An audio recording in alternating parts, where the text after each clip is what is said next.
মই আপোনালোকক এটা উপহাৰ দিওঁ বহাগ বিহুৰ গ্যাস সিলিন্ডাৰ এপ্ৰিল মাহত আমি আপোনালোকক বিনা পইচা দিম আৰু অক্টোবৰ মাহতো দুৰ্গা পূজা আহে গ্যাস সিলিন্ডাৰ বিনামূলীয়াকৈ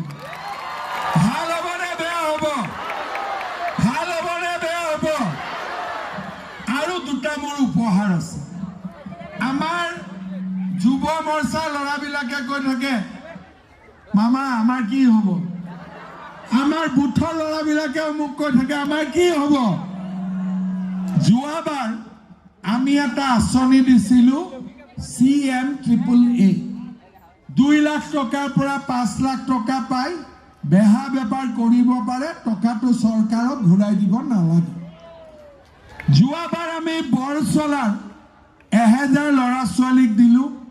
আজি মই ঋতুবৰণ শৰ্মাৰ কৈ থৈ যাম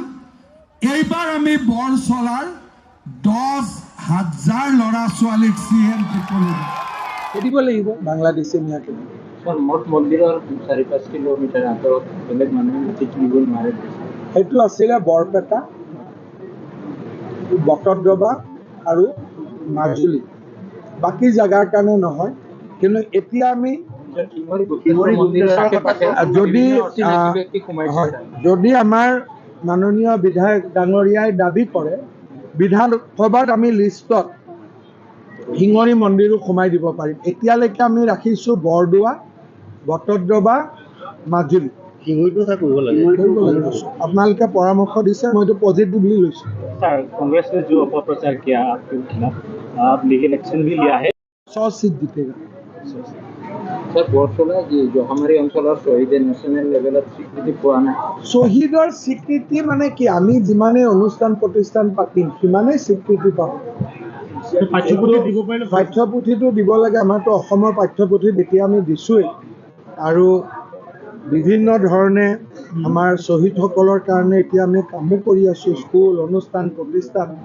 আৰু মই ভাবোঁ যে যোৱাবাৰো মই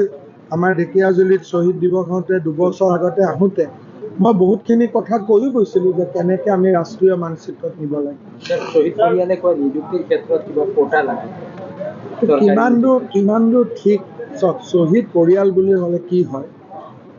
ভায়েক কেইবাটাও হৈ গ'ল ভাই বোৱাৰী হৈ গ'ল শহুৰেক হৈ গ'ল যদি কয় আমাৰ পৰিয়ালত এজন চাকৰি দিয়ক দুজন দিয়ক সমস্যা নাই কাক দিম কেনেকৈ দিম এইটো মিলাবই নোৱাৰোঁ কামটো আৰম্ভ হৈছে 35 কোটি টকা চেংচন কৰা হৈছে কাম আৰম্ভ হৈছে চন্দ্ৰনাথ শৰ্মা কলেজৰ কথা কাম আৰম্ভ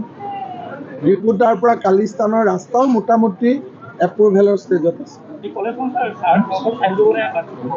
আপোনালোকে ডিচিশ্যন ল'ব দুটা ষ্ট্ৰীম আহিব ছায়েন্স কমাৰ্চো হ'ব পাৰে ছায়েন্স আৰ্টছো হ'ব ৰাইজে যেনেকৈ বিচাৰে